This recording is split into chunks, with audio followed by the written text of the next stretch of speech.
I'd been working the overnight security desk at the Fairmont Royal York for 3 months when I found the card. 3 months of settling into the building's particular rhythm, the way a century-old hotel breathes different at night. All that limestone and brass and wood paneling holding on to decades of cigarette smoke and perfume and God knows what else. January meant the tourist traffic had dried up after the holidays. Just business travelers and the occasional couple celebrating something that couldn't wait for warmer weather. The building suited me. That's what I told myself anyway. My shift ran midnight to 8. 8 hours of monitoring camera feeds that showed mostly empty hallways, walking rounds through corridors that stretched longer than they had any right to, checking doors that never opened. The occasional drunk fumbling with a key card, swearing at the little red light that wouldn't turn green no matter how many times they swiped. I'd gotten good at the helpful but distant routine. Let me help you with that, sir. Get them inside. Make sure they weren't going to choke on their own vomit. Move on. It was exactly the kind of work I needed after the divorce. No one to talk to. No one expecting conversation. Just me and the building and the slow rotation of camera angles on the monitors. Melissa used to say I preferred buildings to people. She wasn't wrong. Most nights nothing happened. That was the point. Security theater, really. Management wanted a warm body at the desk. Someone to look alert if a guest came down at 3 a.m. needing fresh towels or complaining about noise from a room that turned out to be empty. I'd investigated 5 suspicious sounds in my first month.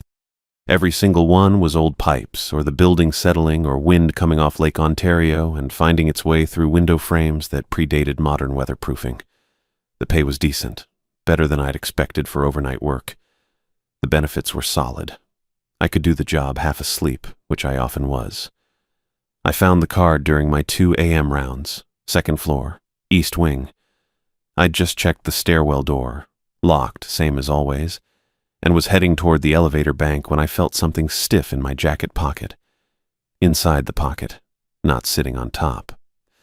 I stopped under one of those old brass sconces they'd probably installed in 1920-something and pulled it out. Laminated card. Professional job. The kind with heat-sealed edges that wouldn't peel apart. Maybe 3 inches by 5 inches, plain white background. 7 rules in neat typeface. Centered. No header, no explanation, no signature. Never respond to knocking from room 1408. Avoid empty elevators smelling of roses. Stay away from the Royal Suite corridor between 3:33 and 3:47 a.m. Ignore piano music from the closed ballroom. Never acknowledge guests wearing clothing from before 1950. Never answer the front desk phone if it rings exactly 3 times, then stops. I read it twice, turned it over. Blank on the back. Held it up to the light like that would reveal something. The thing that got me was how it had ended up inside my pocket. Not tucked into the breast pocket where I kept my pen and notepad. This was my right side pocket. The one I habitually shoved my hand into when I was walking rounds. I'd have noticed something already in there. Would have felt it. I checked my other pockets. Just the usual. Keys, phone, the mini flashlight I never actually used. My jacket had been hanging in my locker until 11:45. I'd walked straight from the locker room to the front desk. Gotten the handoff from Shane, my evening shift supervisor. He'd given me the standard rundown. Quiet night, couple checked into room 712 around 10. Business traveler in 321 ordered room service at 9:30 and hadn't been heard from since. Shane could have slipped it into my pocket during the handoff. We'd stood close enough. He had that kind of sense of humor, dry, weird, the kind of guy who'd think this was hilarious. I pocketed the card and finished my rounds. Back at the desk, I pulled it out again. Read through the rules one more time. Room 1408. We didn't have a room 1408. The 14th floor only went up to 14-7. I'd walked it enough times to know. Hotels skipped the 13th floor as a general rule, so 14 was actually the 13th, but even accounting for that, there was no 1408. Roses, elevators, right. The Royal Suite corridor. That was real enough. Top floor, west wing, where they put celebrities and minor royalty, and people who thought spending $4,000 a night on a hotel room made sense. I'd never been up there during that specific time window. Never had a reason to be. Piano music from the closed ballroom. The ballroom was only closed in the sense that it wasn't being used tonight. It was closed most nights. The grand piano in there was real, though. Big old Steinway that probably cost more than I'd make in 5 years. Maybe Shane had recorded some music, rigged up a speaker, waiting for me to report ghostly piano sounds so he could laugh his ass off. Guests in old clothing. That one was almost clever. The Royal York attracted history buffs, people who got off on the building's connection to old Toronto money and visiting dignitaries and whatever else the promotional materials bragged about. Someone wearing vintage clothing wouldn't be that strange. The phone thing was oddly specific. 3 rings, then stopping. I pulled out my phone and texted Shane. Real funny. You can pick up your little prop card tomorrow. He texted back 4 minutes later. What card? The rules card. In my pocket. No idea what you're talking about. Right, seriously, man. You okay? I didn't respond. Shane was committing to the bit, or he genuinely didn't know what I was talking about. Either way, I had 6 more hours of shift to get through. I tucked the card into my wallet behind my debit card where I wouldn't lose it. Somebody's idea of a prank. Hazing the new guy, even if 3 months wasn't exactly new anymore. Maybe there was a whole tradition of it. Print up fake rules, spook the overnight security, see if they'd actually avoid the 14th floor or jump at shadows. I wasn't going to give them the satisfaction. The cameras cycled through their rotation. 2nd floor, east wing, empty. Lobby, empty except for my desk. 4th floor, stairwell, empty. The building doing its breathing thing. All that old infrastructure creaking and settling around me. Just another quiet January night. The elevator doors slid open at 2:47 a.m. I'd reached the 14th floor maybe 10 seconds earlier, still catching my breath from the stairs. The empty car waited there, interior lights bright and steady, polished brass gleaming. Nothing inside. Nobody stepping out. Then the smell hit me. Roses, heavy and sweet and wrong, cloying in a way that made my throat tighten. Not the fresh-cut scent you'd get from a nice arrangement in someone's room. This was funeral flowers left too long in summer heat, petals going brown at the edges, water in the vase turning thick and cloudy. The kind of smell that gets into your sinuses and stays there. I stood in the hallway, staring into that empty elevator. The second rule surfaced in my mind, clear as when Walsh had written it on that card. If the elevator smells like flowers, take the stairs. My hand was already reaching for the button. Stupid. I knew it was stupid even as I stepped inside. But 3 months of overnight shifts had taught me the building's rhythms, and I'd walked every floor, ridden every elevator. This was just air freshener, maybe. Or someone had actually brought up roses, left them in here for a trip or two. The smell lingered in enclosed spaces. That was all. The doors slid shut behind me. I pressed L for lobby. The button lit up under my finger, warm and ordinary. The car lurched into motion, descending smooth and steady. Floor indicator counting down. 14, 13, 12. The elevator stopped. Not the normal deceleration, the gentle settling you get at your floor. This was a full stop, sudden enough that my knees flexed to catch my balance. The overhead lights flickered once, twice. Steadied but dimmer now, like the voltage had dropped. The rose smell intensified. My eyes watered. The doors opened. I wasn't looking at the 12th floor. The carpet stretched out in front of me, deep burgundy instead of the navy blue I'd walked across 100 times. Not the industrial hotel carpet either, the kind designed to hide stains and last 20 years. This was thick pile, ornate patterns woven through it in gold thread, Victorian patterns, acanthus leaves and medallions. The walls were papered, cream background with burgundy flocking, heavy velvet texture that caught the light. Wainscoting below, dark wood polished to a mirror shine.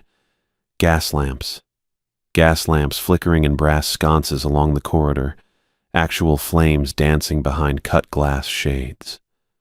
The light moved across the wallpaper in shifting patterns, warm and amber and completely wrong for a building that had been fully electrified since the 1930s.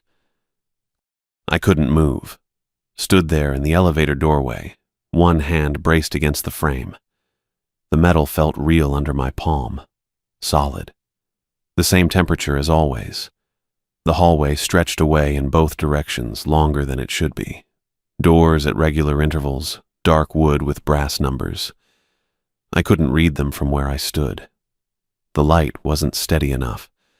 Something moved at the far end of the corridor. A woman stepped into view, walking toward me, toward the elevator. Her dress rustled with each step. I could hear it even from 30 feet away, silk and taffeta whispering. The dress was Edwardian, high-necked with a fitted bodice and long sleeves, the skirt falling in elegant folds to the floor. Deep green, almost black in the gaslight. Her hair was piled on top of her head in the style from a century ago, held with combs I could see glinting as she passed under the lamps. She walked past the elevator without looking at me. Didn't glance in my direction, didn't pause. Just continued down that impossible corridor, the sound of her dress fading as she moved away. I caught a glimpse of her profile as she passed. Young, maybe 30. Her face expressionless, eyes focused on something I couldn't see. Then she was gone, disappeared around a corner that shouldn't exist. The doors slid shut. The elevator lurched upward. I grabbed the handrail, heart hammering against my ribs. The floor indicator wasn't working. The display stayed dark. But I could feel the motion, the familiar sensation of ascending. The light steadied, brightening back to normal. The rose smell faded so quickly I almost wondered if I'd imagined it. Almost. The doors opened onto the lobby. Marble floors. Art Deco columns.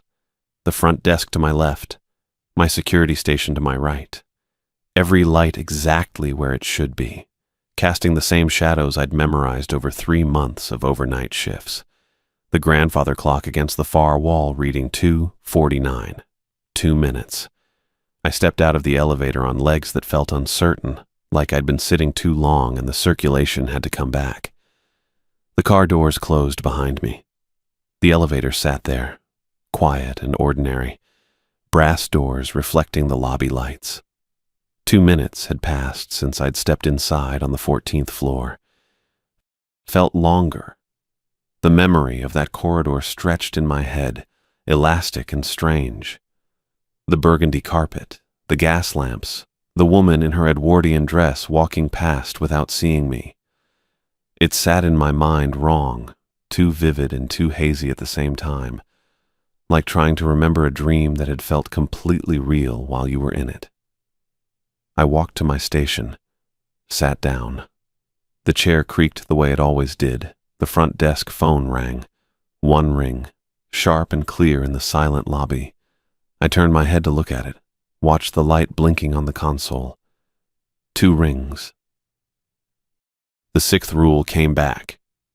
Never answer the front desk phone after midnight, no matter who calls. 3 rings. Then silence. The light stopped blinking. The phone sat there, ordinary black plastic on the polished desk surface. I stared at it. My hand had moved toward it on the 2nd ring, muscle memory from years of answering phones, responding to calls. I'd stopped myself halfway, fingers frozen above the receiver. My radio crackled. "Barry, status check." Shane's voice, clear and normal and anchored in the real world. I grabbed the radio, thumb on the transmit button. "All clear. Just finished a floor walk." The lie came out smooth. Professional. Nothing in my voice to suggest I'd just spent 2 minutes in a corridor that didn't exist, watching a woman from another century walk past. "Copy that." Shane sounded distracted, probably dealing with his own rounds. "Hey, avoid the 14th floor after 3 a.m. Renovations starting tonight, contractors coming in early. They've got that whole floor blocked off. Renovations. Right. Understood, I said. Good, I'm signing off. Call if you need anything. Will do. The radio clicked into silence. I sat at my station in the empty lobby. 2:51 a.m. The building breathed around me, all that old infrastructure settling. Somewhere a pipe knocked. The heating system cycled on with a distant rumble. Just another quiet January night. Except I could still smell roses if I concentrated. Faint trace at the back of my throat, sweet and cloying and wrong. I went back to the desk and opened the hotel's incident database. 3 months working here, and I'd never bothered looking deeper than the nightly reports Shane left for me. Security theater mostly. Logged rounds, equipment checks, the occasional drunk guest needing an escort to their room. Nothing that required digging through decades of filed complaints. The search interface looked older than me. Gray screen, green text, that particular clunky design from when computers still seemed like temporary technology. I typed 1408 into the room number field and hit enter. The screen flickered. Scrolled. Kept scrolling. 47 incident reports stretching back to 1963. I sat there watching them populate one after another, each entry adding another line to a pattern I should have noticed months ago if I'd been paying attention. Guest complaint, October 1963, persistent knocking from within walls, no source identified. Maintenance report, March 1967. Guest reported voices in unoccupied room, investigated, found nothing.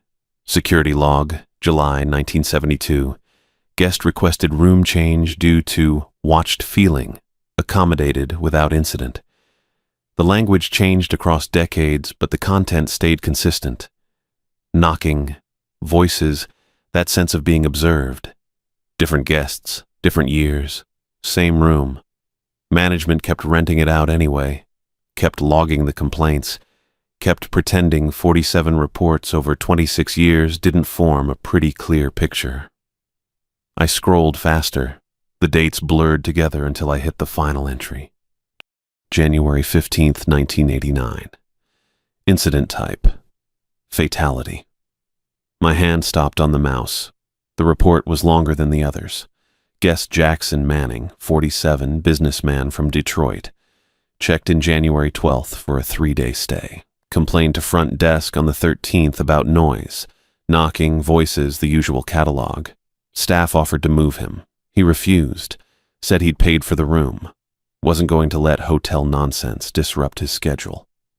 Housekeeping found his belongings packed on the 14th. Bed unslept in. Guest nowhere in room. Security located him on the 14th floor exterior ledge at 6:23 a.m. Jumped before anyone could intervene. Room 1408 had been officially closed since that morning. 33 years of sitting empty while the hotel operated around it. I closed the database and sat back in my chair. The lobby stretched out in front of me, all that polished marble and brass gleaming under the chandeliers. Beautiful building, historic landmark, century of hospitality and carefully maintained elegance. And a sealed room on the 14th floor where a man went crazy enough to jump rather than spend another night inside. The clock above the concierge desk read 3:12. I should have stayed put. Finished my rounds, logged the shift, gone home when morning crew arrived.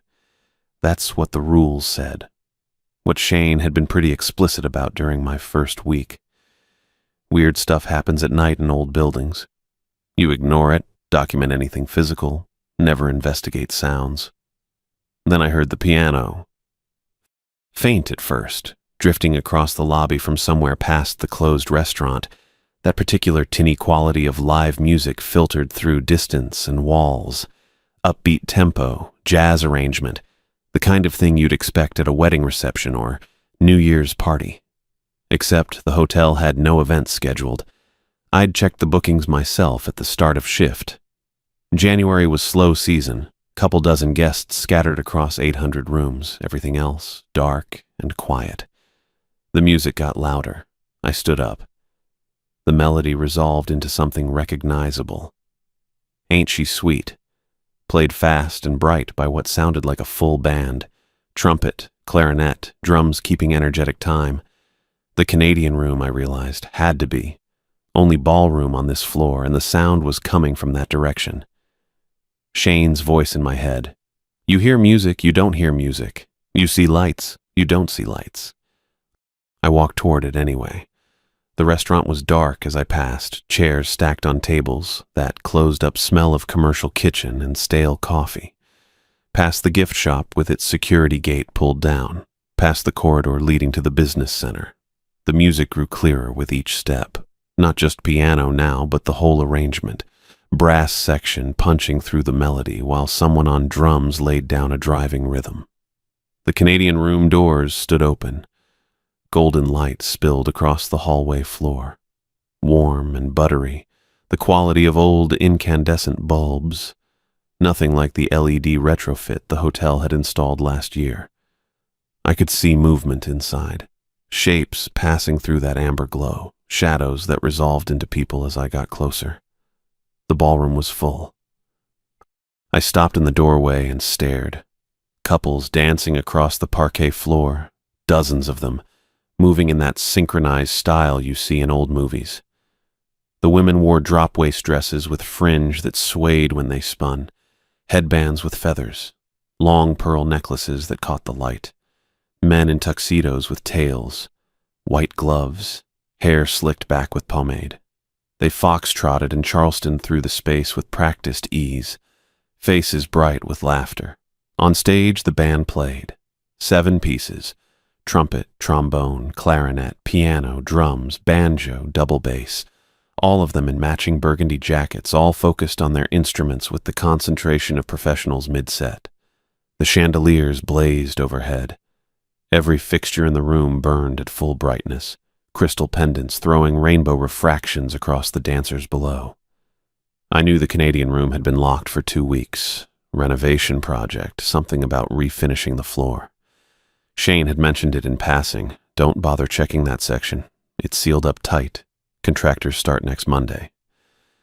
But here it was, alive and loud and full of people who dressed like they'd stepped out of 1920-something. A woman in a green beaded dress spun past, laughing at something her partner said. I could see the individual sequins on her gown, the precise wave of her bobbed hair, the smear of dark lipstick on her mouth. Real, solid. Not transparent or flickering or any of the things ghosts were supposed to be in stories.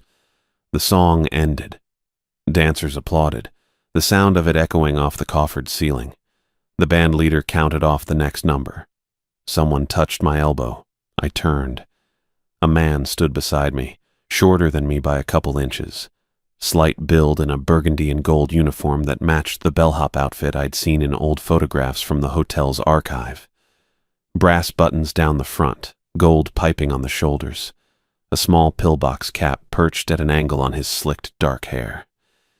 His face was too pale, waxy almost, and when he smiled I could see too many teeth crowding his mouth. Good evening, sir. His voice was soft, measured, eerily polite. I'm afraid the ballroom is reserved for this evening's festivities. I found my voice somewhere. Who are you? Alexander Walsh, sir. I serve the house. He gestured toward the dancers with one white-gloved hand. The anniversary celebration is a private function. The living aren't welcome during such occasions. The living. He said it casually, the way you'd mention a dress code or reservation requirement. What anniversary? My mouth was dry. Alexander's smile widened. Those teeth. Christ. Too numerous, too sharp, fitting together wrong in a way that made my brain itch trying to process it. Why? The hotel's anniversary, sir. He tilted his head, studying me with pale gray eyes that reflected the ballroom's golden light. We celebrate every year, those of us who remain. The music played on behind him. Dancers swirled across the floor, laughing and spinning, celebrating something I couldn't name in a room that should have been dark and locked and empty. Every January 15th, Alexander said, the hotel remembers. He turned from the dancers, looking at me now with those pale gray eyes, that unsettling smile showing too many teeth. The music continued behind him. Waltz tempo, strings and brass, couples spinning across the floor in their outdated finery. Remembers what? My voice came out steadier than I felt. What it has consumed. He said it casual. Matter of fact, the way you'd mention the weather or the time. The building feeds throughout the year, Mr. Barry. Small things mostly. Moments, emotions.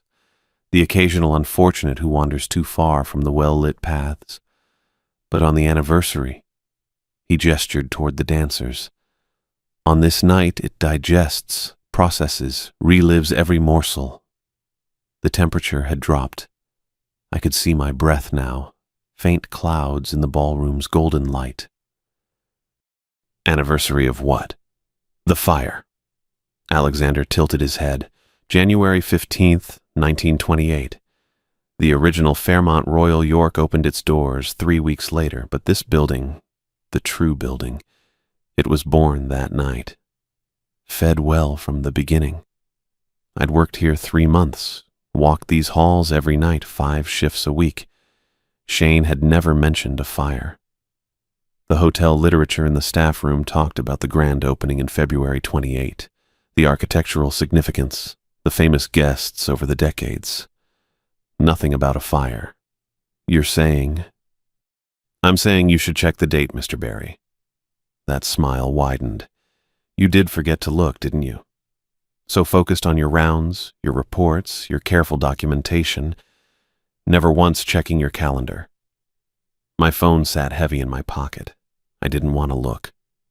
Wanted to tell Alexander he was full of shit, that I knew exactly what day it was, that I'd checked the date when I clocked in at 11 p.m. I pulled out my phone. The lock screen glowed bright in the ballroom's dimness. Time displayed at the top. 3:17 a.m. Date underneath. January 15th. My stomach went cold. I'd thought it was the 14th. Could have sworn Shane had mentioned it during shift change, talking about his daughter's birthday coming up on the 16th, joking about having to work the overnight on the 15th. But that had been last week. 2 weeks ago. The days blurred together on night shift. Sunday felt identical to Thursday. I marked time by paycheck deposits and the slowly changing weather outside the lobby windows. There it is. Alexander's voice carried that detached amusement. The moment of realization. I do enjoy that part. I looked up from my phone. The ballroom lights went out, not dimmed, not a gradual fade, just instant, complete darkness swallowing everything. The dancers, the decorations, Alexander's pale face. Gone between one heartbeat and the next. My flashlight. I'd clipped it to my belt when I left the desk. Fingers found it automatically, muscle memory from 3 months of rounds, and I yanked it free and thumbed the switch. The beam cut through absolute black. Empty room. No dancers, no orchestra, no tables with their white cloths and crystal glasses. The beam swept across bare walls, scuffed hardwood floors, stacked chairs pushed against the far side. Dust motes drifted through the light. The ballroom, as it should be, dark and locked and unused, except the piano stood uncovered in the center of the floor. I hadn't seen it before. The beam had passed right over that spot. I was sure of it, showing nothing but empty space. But there it sat now. Grand piano, black lacquer finish, lid propped open. Old thing. Older than the Steinways they used for events. The finish cracked and yellowed. My breath came short, visible clouds in the flashlight beam. The piano key moved, one key, somewhere in the middle register. I watched it depress slowly, smoothly, like an invisible finger pressing down with deliberate care. The note rang out. Single tone, pure and clear, hanging in the dead air of the ballroom. It resonated through the empty space, through my chest, vibrating in my teeth and the bones of my skull. Too loud. Wrong somehow, the acoustics all off, the note sustaining longer than it should, growing instead of fading. Another key dropped. Higher note this time, dissonant interval, clashing with the first. Both tones building, swelling, filling the darkness with sound that made my ears ache. Third key. Fourth. I ran. Flashlight beam bouncing wild across the walls, my boots loud on the hardwood, the piano notes chasing me toward the doors. No rhythm to them. Random intervals, discordant and building like something dragging fingers across the keys in slow motion. I hit the doors hard. Shoulder first, expecting resistance, but they flew open and I stumbled through into the hallway beyond. The music stopped. I kept running. Down the corridor, past the service elevator, around the corner to the main stairs. My radio banged against my hip. Flashlight still clutched in my hand, the beam jerking with each step. Didn't slow down until I reached the landing between floors. Stopped there, doubled over, gasping. The stairwell smelled normal. Concrete and old paint and cleaning solution. Fluorescent lights hummed overhead, steady and bright and real. My watch read 3:28 a.m. 11 minutes since I'd checked my phone in the ballroom. Felt longer. Felt like I'd been down there for an hour, watching those dancers spin and spin while Alexander smiled and explained the hotel's hunger in his antiquated phrasing. I pulled out my phone again, double-checked the date. Still January 15th. Shane's voice echoed in my memory. The first night I'd worked alone back in October after 2 weeks of training shifts. He'd walked me through the building one last time, pointing out the problem areas, the equipment quirks, the unwritten rules. Stay out of the Royal Suite corridor after 3:30 a.m. Specific like that. Not the 14th floor or the suites. The Royal Suite corridor. 3rd floor, West Wing, where they kept the premium accommodations for dignitaries and celebrities and people with money to burn. I'd asked why. Shane had shrugged, said it was just easier. Housekeeping got pissy if security disturbed the high-value guests, and nobody was awake at that hour anyway. Better to skip it, focus on the public areas, avoid complaints. Made sense at the time. Now, I checked my watch again. 3:31 a.m. 2 minutes. The stairwell was quiet, just the fluorescent hum, my breathing gradually slowing, the distant sound of the heating system cycling somewhere in the building's guts. I could go back to the desk, sit there for the remaining 3.5 hours of my shift, do my paperwork, pretend the ballroom had been a hallucination brought on by exhaustion and too much coffee. Clock out at 7, drive home, sleep it off. Come back tomorrow night and forget the whole thing. Except tomorrow night would be January 16th. The anniversary would be over. Whatever the hotel was digesting, reliving, remembering, it would be done. I'd never know if Shane's rule had a reason beyond guest relations. 3:32 a.m. The scream started at 3:33 exactly.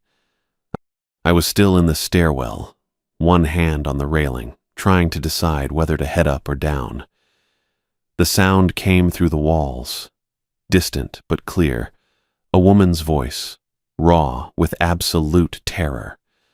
Not a startled yelp or a frightened shout, the kind of scream that came from your gut when something had gone wrong beyond fixing.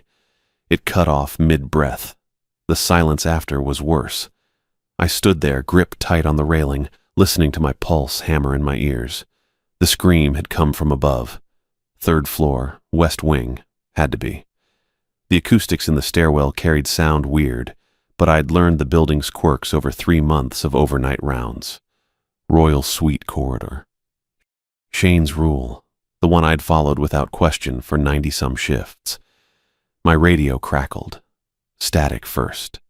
The familiar burst of white noise that meant someone was keying their mic. I waited for Shane's voice. Maybe he'd come back. Maybe he'd heard something from the parking booth. Maybe... Ryan. Not Shane. The voice came through distorted, layered with static, but I caught the tone underneath. Soft, measured, that same detached amusement I'd heard in the ballroom. "We've been waiting, Ryan." My thumb found the transmit button, pressed it. "Who is this?" More static. Then, "You've broken too many rules tonight. Went where you were warned not to go. Saw what you were meant to ignore." A pause. "The building is pleased." The stairwell felt smaller, walls closer than they'd been a moment ago. The fluorescent lights flickered once, twice, then steadied. "You don't belong to your shift anymore, Ryan. You don't belong to your schedule or your rounds or your reports." The static cleared slightly.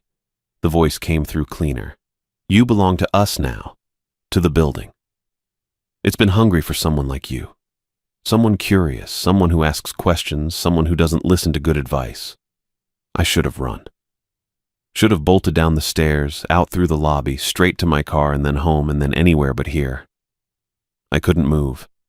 The attention I'd felt earlier, in the fourth-floor stairwell, in the ballroom with Alexander watching me, it was back. Magnified. Focused entirely on me with an intensity that made my skin crawl and my breath catch. The building was looking at me. Not watching. Looking. The way you'd examine something small you'd caught, turning it over in your hands, deciding what to do with it. Hungry. Patient. The radio crackled again, but this time only static came through. White noise that gradually faded to silence. 3:36 a.m.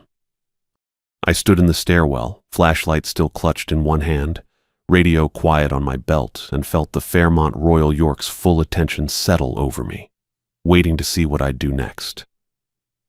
I made it back to the security office and shoved the desk against the door. Took both hands and all my weight to get the thing moving. Heavy old wood that had probably been sitting in that room since the 70s. Scarred surface and metal drawer pulls, and enough mass to make a decent barricade. It scraped across the floor with a sound that set my teeth on edge. I wedged it tight against the doorframe, tested it with my shoulder. Solid enough. Not that I thought a desk would stop whatever the hell was happening in this building. But it made me feel better. Gave me something to do with my hands besides shake. The monitors glowed in their neat grid above the workspace. 16 screens showing 16 different angles of the Fairmont Royal York at, I checked the clock on the wall, 3:32 a.m. Just another overnight shift. Just another night of watching empty corridors and vacant lobbies and all that expensive real estate sitting quiet while the city slept outside. Except nothing on those screens looked right anymore. I pulled the rolling chair close and sat down. Started scanning the feeds systematically, top left to bottom right, the way I'd done 100 times before during my 3 months here. Looking for anomalies, checking the usual problem spots. The main lobby feed showed guests walking through the space. Nothing unusual about that. People came and went at all hours in a hotel this size. But they were walking backward, not stumbling or joking around, not doing that awkward reverse shuffle people do when they're trying to back out of a conversation. Actually walking backward with perfect coordination, crossing the marble floor in reverse, their feet touching down heel first in a way that made my stomach clench. I watched a woman in a business suit glide backward toward the elevators. Watched a couple move in tandem retreat across the lobby, their arms linked, their faces forward, but their bodies traveling the wrong direction. Nobody seemed to notice. The night desk clerk stood at his station looking down at something I couldn't see, completely oblivious. Different clerk, not anyone I recognized. I moved to the next screen. Pool area. The indoor pool on the basement level, usually lit with that weird blue-green glow that made everything look like an aquarium. Except the feed showed the pool drained. Just an empty concrete basin with a single figure standing at the deep end. A child. Maybe 8 or 9 years old, wearing old-fashioned swimming clothes. The kind you'd see in photographs from the 20s or 30s. A full-body suit with shorts and a top. Standing perfectly still at the bottom of the empty pool. Arms at their sides. Face tilted up toward the camera. not moving, not breathing that I could tell from this angle. Just standing there in the empty pool that I knew for a fact was full of water because I'd walked past it during my rounds 2 nights ago and seen people swimming laps at 11 p.m. I checked the timestamp on the feed. Live. Current. 3:34 a.m. My hand moved to the radio on my belt, lifted it halfway before I stopped myself. Who was I going to call? Shane had clocked out hours ago. The overnight manager was somewhere. Probably dealing with guest issues, probably nowhere near his office. And what would I even say? There's a kid standing in a pool that isn't drained. Come take a look at this monitor feed that shows impossible things. I put the radio down, moved to the next screen. 4th floor corridor, east wing. Empty hallway with the usual runner carpet and wall sconces and room doors marching off into the distance. Nothing unusual. Except there was someone walking down that hallway. Me. I watched myself move past the camera. Same Navy security uniform, same posture, same build. Watched myself pause at room 412 and check the door handle, then continue down the corridor toward the fire exit. I was sitting in the security office with a desk shoved against the door. I was not on the 4th floor. My breathing had gone shallow. I could hear it in the quiet office, rapid and thin, the sound of someone trying not to panic. I pressed my palms flat against the desk surface, the workspace, not the barricade, and felt the cool laminate under my skin. Solid. Real. I was here, in this room, not walking the 4th floor. The figure on the monitor disappeared through the fire exit door. I checked the next screen, 2nd floor corridor. Empty. Next screen. 6th floor corridor. There I was again, walking past the camera, radio in hand, looking like I was mid-round. Next screen. 10th floor. Same thing. My own figure moving through the frame, checking doors, doing the job I was supposed to be doing while I sat barricaded in the office watching impossible footage. How many of me were walking these corridors? I cycled through the feeds faster. Lobby, clear. Parking garage, empty vehicles. Kitchen, dark. Ballroom. I stopped. Went back to the ballroom feed. Dark. Empty. The way it should be at 3:37 a.m. No music, no dancers, no Alexander Walsh with his unsettling smile and his too many teeth. Just chairs stacked against the walls and that massive space sitting quiet. Had I imagined it? Hallucinated the whole thing? Some kind of breakdown brought on by stress or lack of sleep, or the particular pressure of working overnights in a building this old?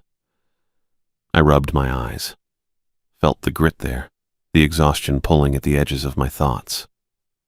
Then I noticed the feed label on the bottom monitor. Grand Ballroom, 1929.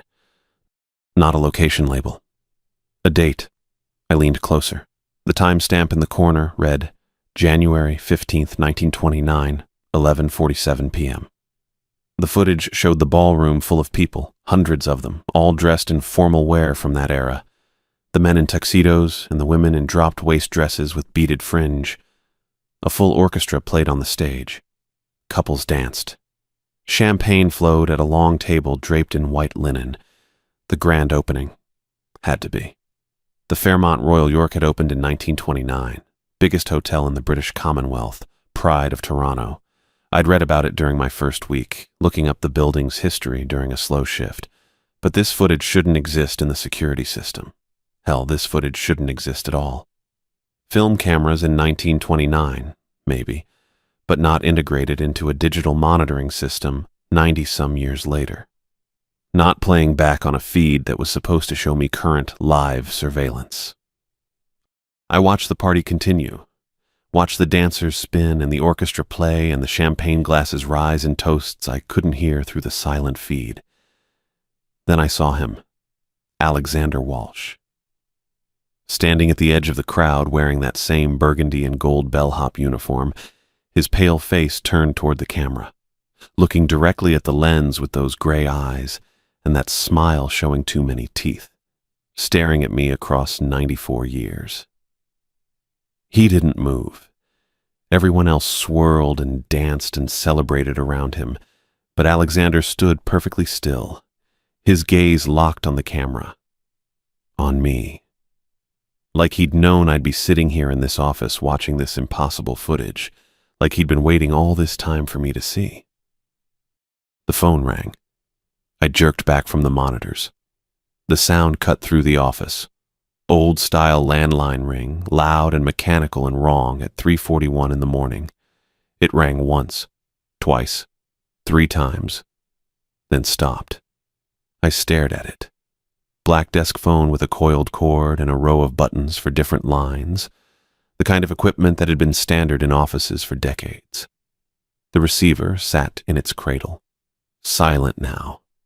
The ring had stopped after 3, which meant what? That I was supposed to ignore it? That it had been a wrong number or a system glitch or some automated check-in that didn't need a human response? I picked up the receiver, held it to my ear. Didn't say anything, just listened. "Ryan?" Shane's voice came through, tight with something that sounded like panic. "Ryan, where the hell have you been?" I opened my mouth, closed it. Shane had clocked out at 11, had gone home hours ago, left me to handle the overnight solo the way we did every shift. He shouldn't be calling at 3:41 in the morning unless something had gone seriously wrong. "I'm in the office," I said.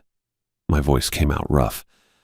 "What's—" "The morning shift just got here," Shane cut in. "They found the security office empty. No sign of you anywhere. I got a call from Marcus asking where you were, if you'd called in sick, if there'd been some kind of emergency. I've been trying to reach you for 20 minutes. I looked at the desk shoved against the door, at the monitors glowing in their grid, at the office around me, small and windowless and definitely occupied. "I'm here," I said. "I've been here all night. Ryan, they're standing in the empty office right now. You're not there." I checked my watch. 8:47 a.m.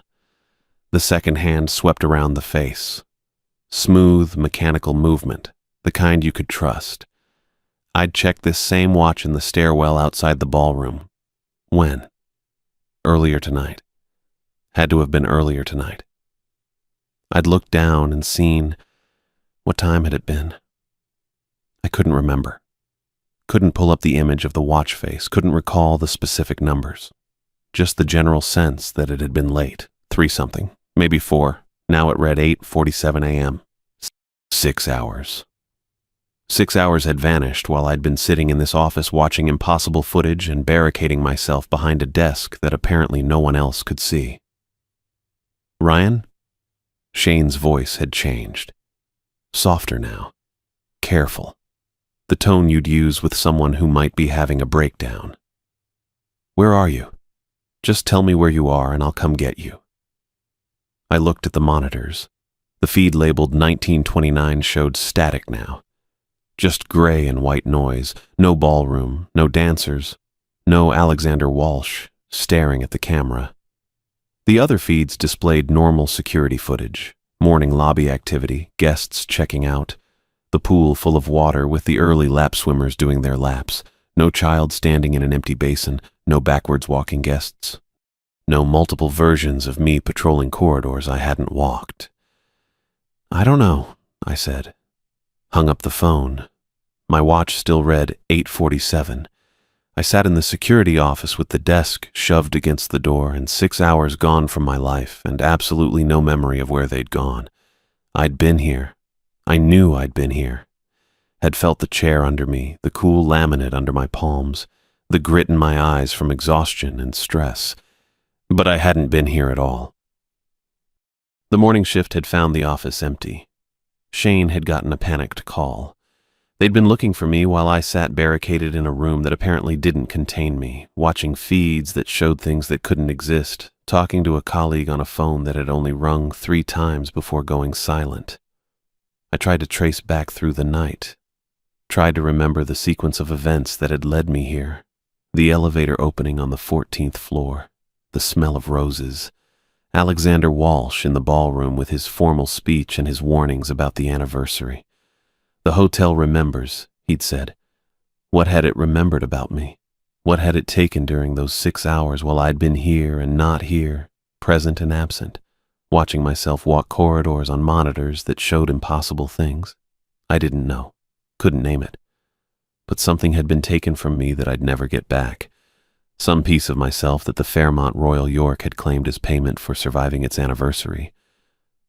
The hotel had fed on something I couldn't identify, and I had no idea what I'd lost. Shane was waiting in the lobby when I came down, 6:32 a.m.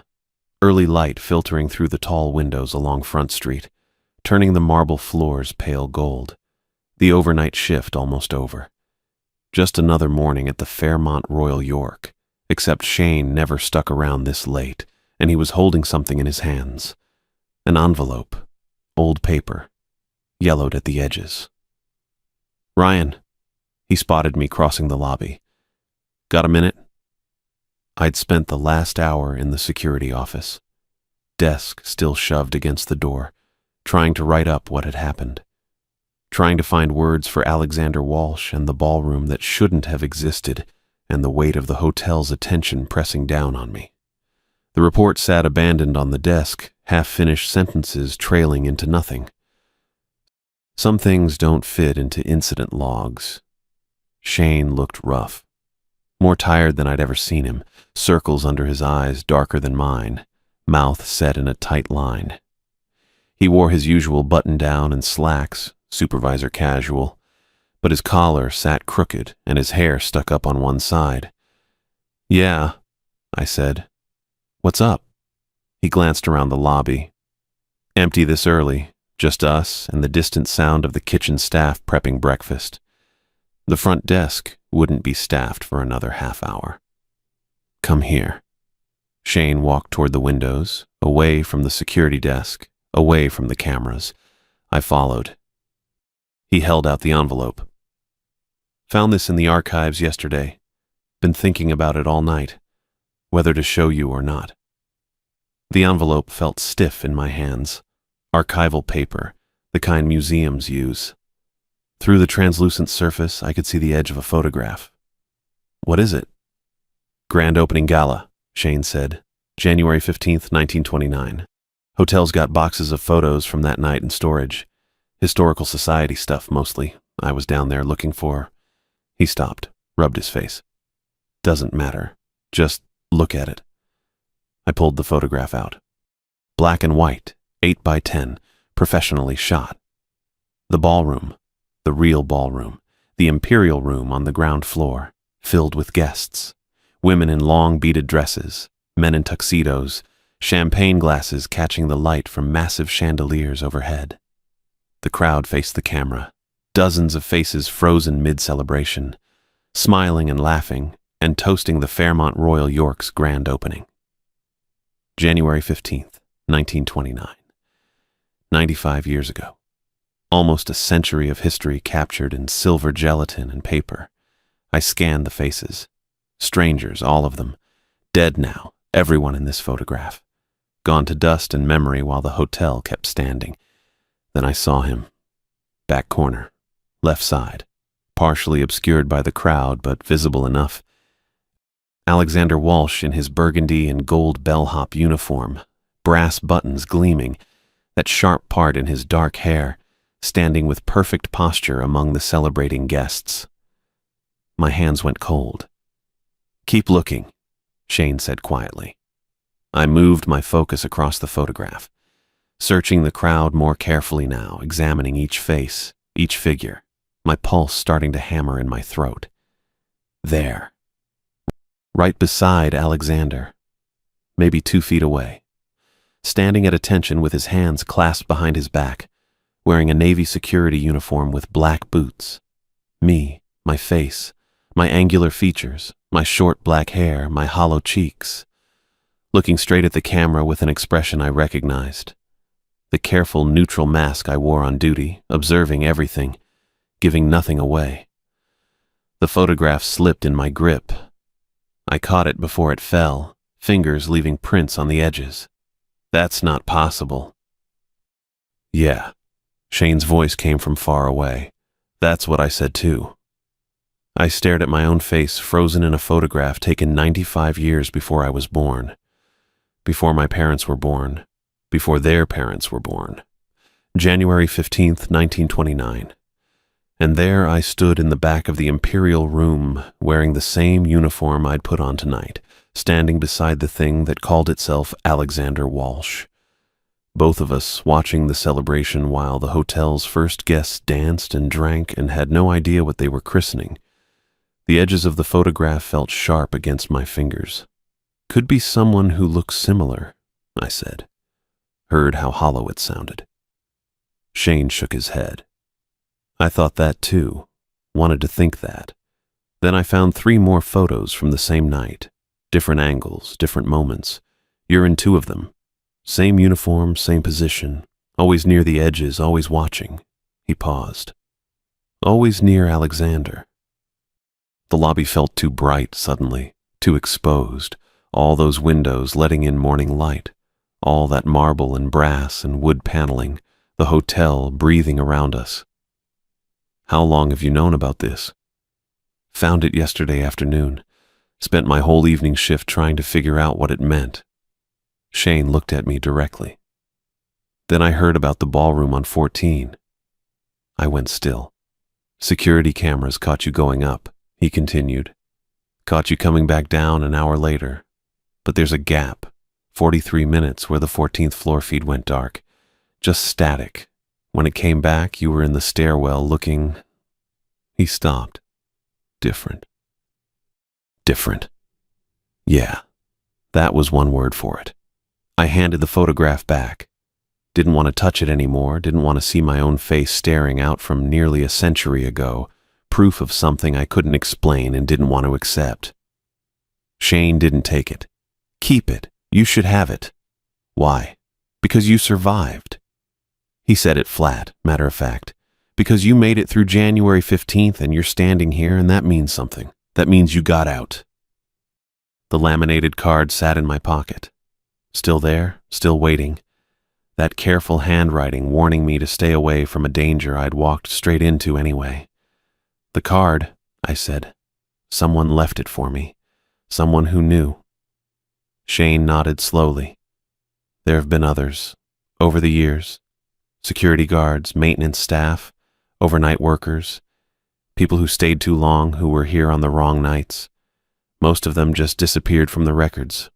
Employment files gone, no termination paperwork, nothing.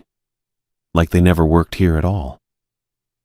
He gestured at the photograph still in my hands, but some of them show up in the archives. Old photos, guest registries, incident reports from decades ago. Same faces, same people, trapped in the hotel's history.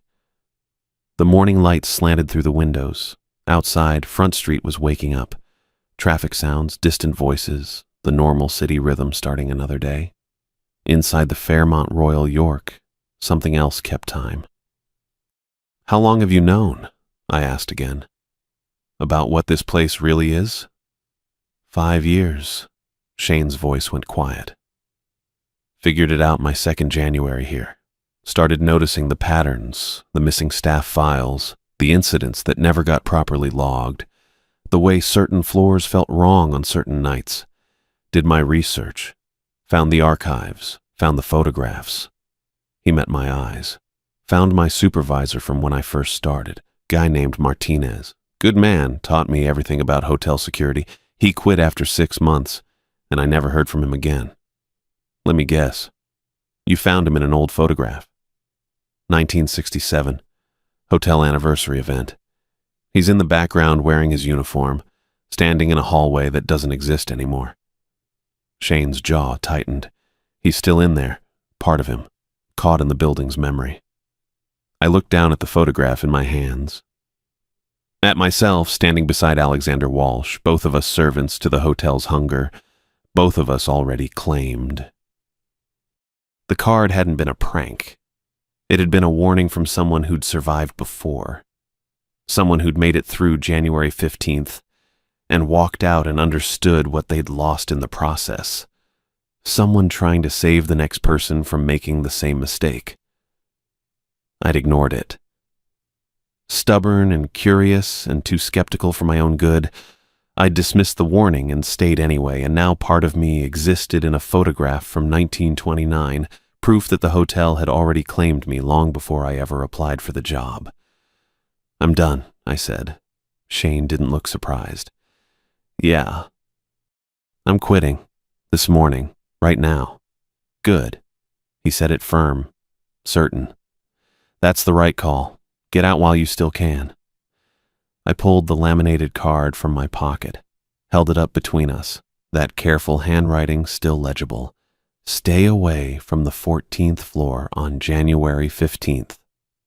You leave these for new hires?" "When I can. When I think they might listen." Shane's expression went hard. "Most people don't. Most people think it's a joke or a hazing thing or just ignore it completely. You're the first one in 3 years who actually survived ignoring it." 3 years. 3 January 15ths. 3 people who hadn't made it out. I slipped the card back in my pocket. Kept the photograph too, folding it carefully and tucking it beside the card. Evidence of something I'd never be able to explain. Proof of an impossible truth. "Why do you stay?" I asked. Shane looked away, out the windows toward the morning light and the waking city. "Someone has to know. Someone has to keep track. Try to warn people. Document what's really happening." He paused. "And I'm already in the archives. Found myself in a photo from 2020. Hotel charity event. I'm in the background, older than I am now, still wearing the supervisor uniform." His voice went flat. "I'm already claimed. Might as well make it count for something." The Fairmont Royal York breathed around us. All that limestone and brass and wood paneling, a century of history pressed into walls and floors and ceilings. And underneath it all, that vast, hungry intelligence I'd felt watching me in the ballroom. Some buildings don't just hold history. They hunger for it. They feed on it, collecting moments and people and memories, adding them to their foundations, weaving them into their structure until the building becomes something more than architecture, something alive, something patient and ancient and endlessly consuming. I'd felt it last night, that attention settling over me, measuring me, deciding whether to keep me or let me go. I'd survived, but only barely.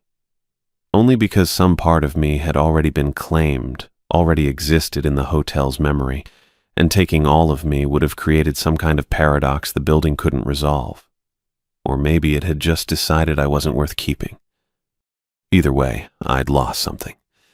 Given up some piece of myself as payment for walking out alive. I still couldn't identify what was missing, but I felt the absence.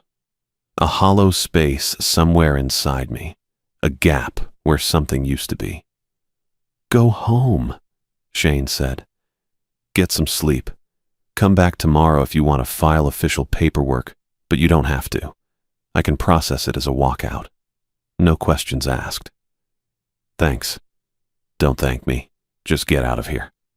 He glanced up at the ceiling, at all those floors stacked above us, at the weight of the building pressing down. "And don't come back. Not for any reason. Don't visit the restaurant. Don't book a room. Don't even walk past on the sidewalk if you can help it. You got out. Stay out." I nodded. Understood completely. The lobby stretched around us, elegant and beautiful in the morning light. Marble and brass and careful craftsmanship, a monument to luxury and service. To anyone else, it probably looked magnificent, timeless. To me, it looked hungry.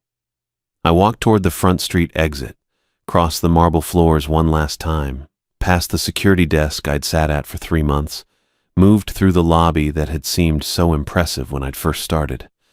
The doors were just ahead. Glass and brass, opening onto the sidewalk, onto the normal world where buildings were just buildings and January 15th was just another day. I pushed through them at 6:49 a.m. Cold air hit my face. Toronto winter, sharp and clean, cutting through the last traces of that rose smell I'd been carrying since the elevator opened on 14. I stood on the sidewalk and breathed. Normal air, city air, exhaust and cold pavement and the faint smell of coffee from somewhere down the block. Real things, present things, not roses from a ballroom that shouldn't exist, not the weight of a century pressing down. Behind me, the Fairmont Royal York rose into the morning sky, 28 floors of limestone and windows, elegant and imposing, a landmark visible from half the downtown core.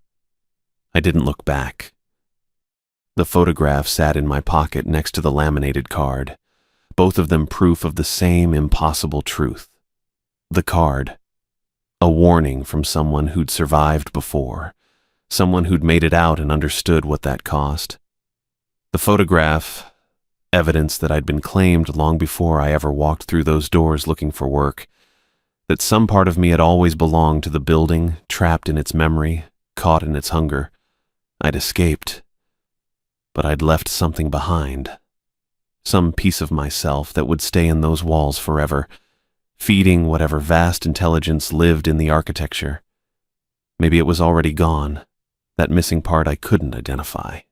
Or maybe it was still in there, frozen in that photograph from 1929, standing beside Alexander Walsh and watching the grand opening gala with empty eyes.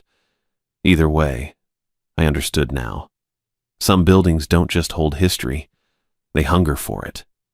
They consume it, collect it, weave it into their foundations until past and present collapse together and time becomes just another material in the construction.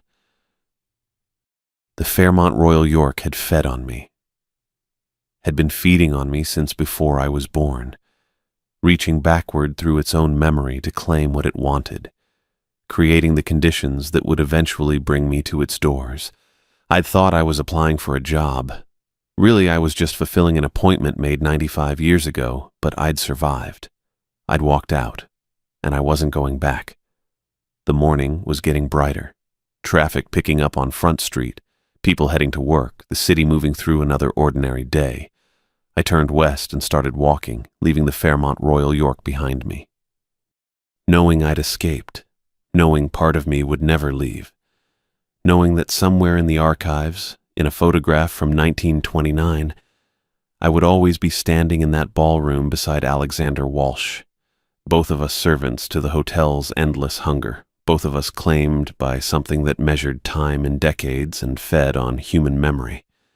The laminated card stayed in my pocket. Maybe someday I'd pass it along to someone else. Another warning. Another attempt to save someone from making the same mistake. Or maybe I'd keep it. A reminder of what I'd survived and what I'd lost. Either way, I was done with the Fairmont Royal York. The building could keep whatever piece of me it had taken. I just wanted to forget.